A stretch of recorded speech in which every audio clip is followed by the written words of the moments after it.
Hey, what's up? I'm John Charette, and today I want to talk about why I spend $200 on one of these guys and then replace the batteries every couple of years. This is a battery backup.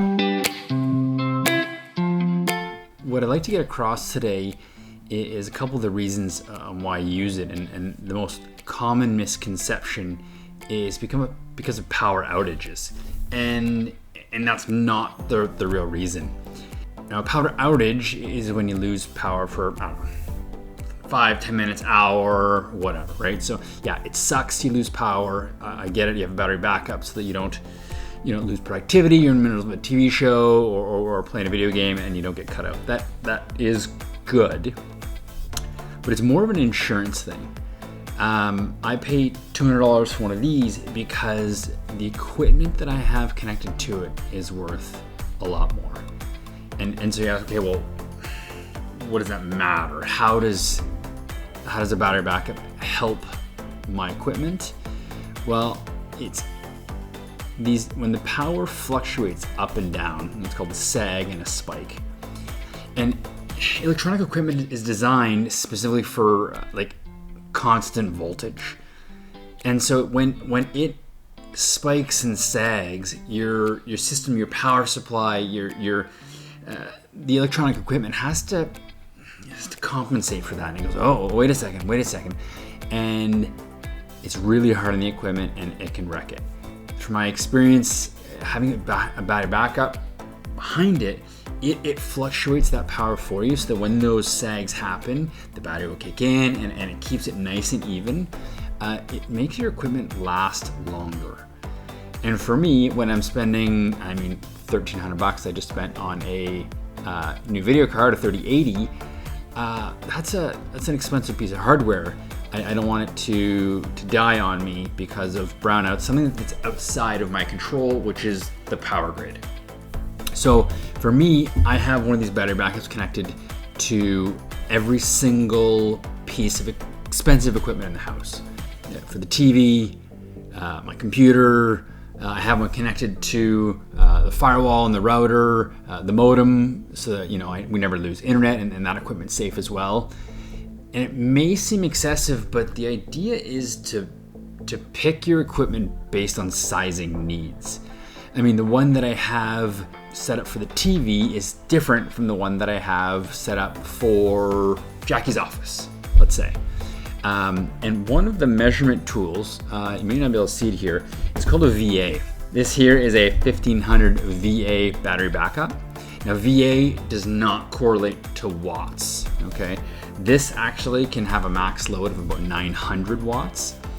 And that's the value that I usually use to consider, okay, how much am I putting on this? This is the one from my personal computer, which has a 750 watt power supply in it. Okay, so I'm thinking, okay, there's cool. Plus I need to have a monitor or two connected, and so that gives me a little buffer room for the 900. So that's why I use this guy. Now the one that I have for the TV upstairs, TV only pulls about 250 watts. Plus I have an Android box and a couple little things. So I have a 650 VA one there, which only supports up to, 350, 400 watts. And of course the price is a lot cheaper. A unit like that is probably $100. The one I have in Jackie's office is a 450 VA, and it's a small little guy. I just want it for a monitor, her laptop, a couple things. It can support 200 watts. So the important part is sizing your battery backup to your needs, and then at least you'll feel comfortable and safe. If the power does happen to go out or there's a little brownout, yes, it's awesome, it catches it. Now, one thing I didn't talk about is depending on the type of equipment you have, if you have a NAS, a network access storage array, okay, so it's a unit this big that has in my case, 4 bay hard drives in it, and I save information to it at all times. Now, that device is highly sensitive to power if the power goes out. If the power goes out, it turns back on, it has to rebuild itself, check the data integrity. It's not good for the data and for the hard drives that are in it. So if something like that, I make sure I definitely want that one on a battery backup. So think about the different items that you have that are of value.